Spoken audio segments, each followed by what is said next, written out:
तकरीबन 50 से 80% ख़वातीन ऐसी होती हैं जिनको प्रेगनेंसी में बैक एक की शिकायत ज़रूर होती है और ज़्यादातर ये सेकंड ट्राइमेस्टर में होती है।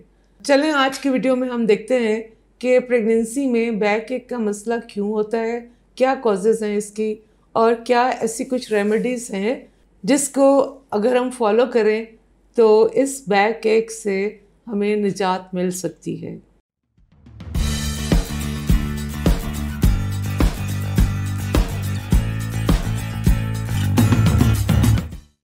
बिस्मिल्लाहिर्रहमानिर्रहीम, अस्सलाम वालेकुम। मैं आपकी family physician doctor Kausar health care channel से आपसे मुखातिब हूँ।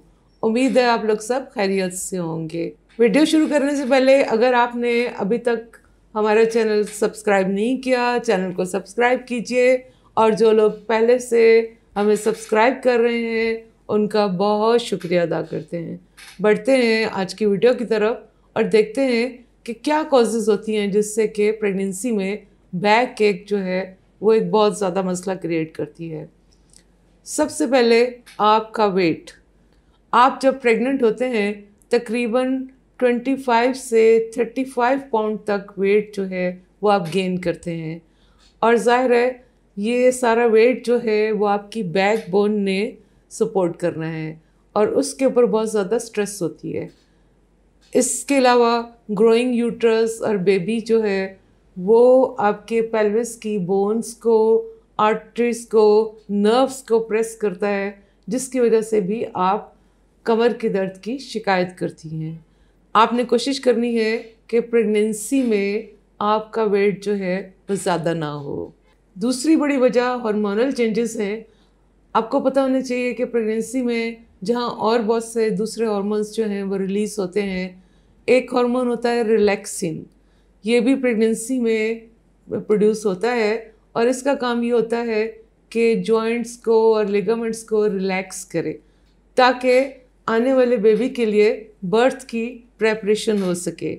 और जब आपके बैकबोन के लिगामेंट्स और मसल्स और जॉइंट्स रिलैक्स होते हैं तो आप कमर के दर्द की शिकायत करते हैं। तीसरी जो बड़ी वजह है वो आपके सेंटर ऑफ ग्रेविटी का शिफ्ट होना है। प्रेगनेंसी में जूं जूं बेबी ग्रो करता है, यूट्रस ग्रो करती है, जिसकी वजह से आपका जो सेंटर ऑफ ग्रेविटी है वो आगे की तरफ शिफ्ट हो जाता है। आप उसको बैलेंस करने के लिए अपना पोस्चर जो है उसको चेंज करते हैं जिसकी वजह से बैक बोन के ऊपर स्ट्रेन होता है और आप बैक एक की शिकायत करते हैं। स्ट्रेस एक बहुत बड़ी कॉज है मस्कुलर स्पैज़म की और बाद में वहाँ पर पेन के महसूस होने की। आपको तो मालूम है कि इमोशनल स्ट्रेस प्रेगनेंसी में बहुत ज़्यादा होती है। शुरू में बहुत ज़्यादा किसी को नोज़िया हो रहा है, किसी को वॉमिटिंग हो रही है या कॉन्स्टिपेशन की शिकायत है या एसिडिटी की शिकायत है, एपिगैस्ट्रिक पेन है। ये सब चीज़ें मिलके एक प्रेग्नेंट खातून को स्ट्रेस में मुब्तला कर देती हैं जिसकी वजह से उसके मसल्स जो हैं वो टेंस हो जाते हैं, स्पैज़म में चले जाते हैं और वो अक्सर कमर दर्द की शिकायत भी करती हैं। अब देखते हैं कि आप ऐसी कौन सी रेमेडीज़ फॉलो करें जिससे आपको इस दर्द से रिलीफ मिल सके। सबसे पहले आपने कोशिश करनी है कि आपका पोस्चर सही हो।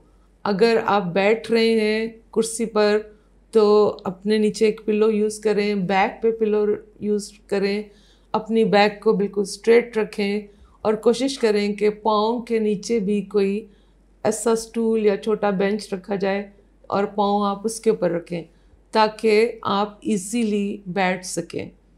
अगर आपने बहुत देर तक खड़े होकर कोई काम करना है तो कोई छोटा स्टूल लें, अपने पास रखें और थोड़ी थोड़ी देर के बाद अपना एक पाँव उसके ऊपर रख के आप रेस्ट करें। या आप अगर देर तक खड़े होकर काम कर रही हैं तो कोशिश करें कोई 1-2 घंटे के लिए लेट जाएं। इसी तरह से अगर ज़्यादा देर तक बैठ के आप कोई काम कर रही हैं तो थोड़े थोड़े वक्फे से आप उठ के थोड़ा सा हल्की सी वॉक कर सकती हैं। फ़िज़िकल एक्सरसाइज को आप अपनी रूटीन बनाएं। हल्की फुल्की वॉक जो है वो आपकी डेली रूटीन में शामिल होना बहुत ज़रूरी है। स्ट्रेस को अपने आप से दूर रखें।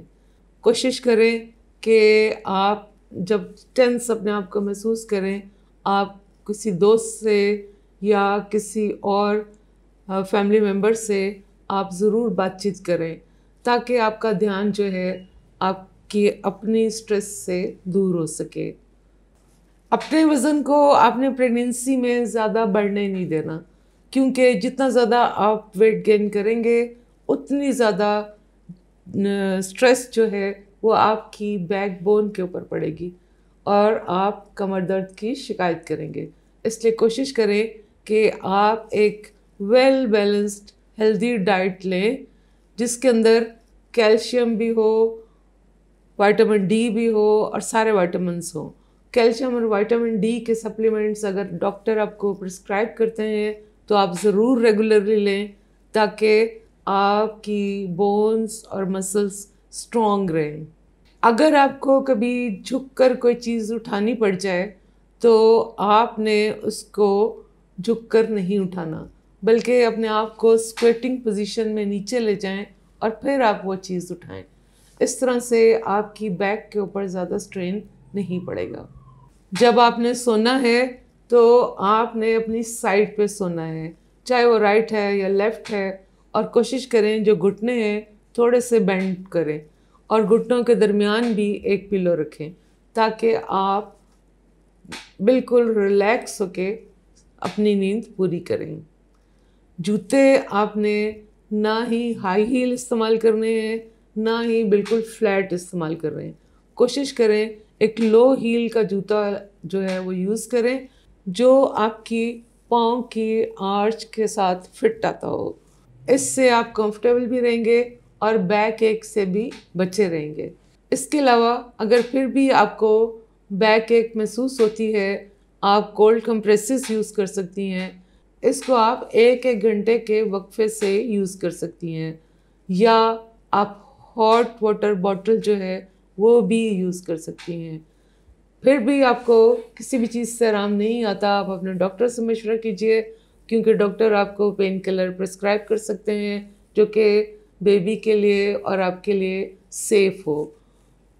बाज़ सूरतों में कमर की दर्द वक्त के साथ साथ ज़्यादा होती जाती है और आप उसको बहुत ज़्यादा महसूस करते हैं।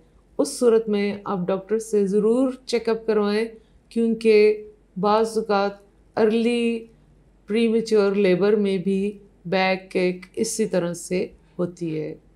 उम्मीद है आज की वीडियो आपको पसंद आई होगी। वीडियो शेयर कीजिए, लाइक कीजिए और चैनल को सब्सक्राइब करना ना भूलिए। अपना ख्याल रखिएगा। अल्लाह हाफिज़।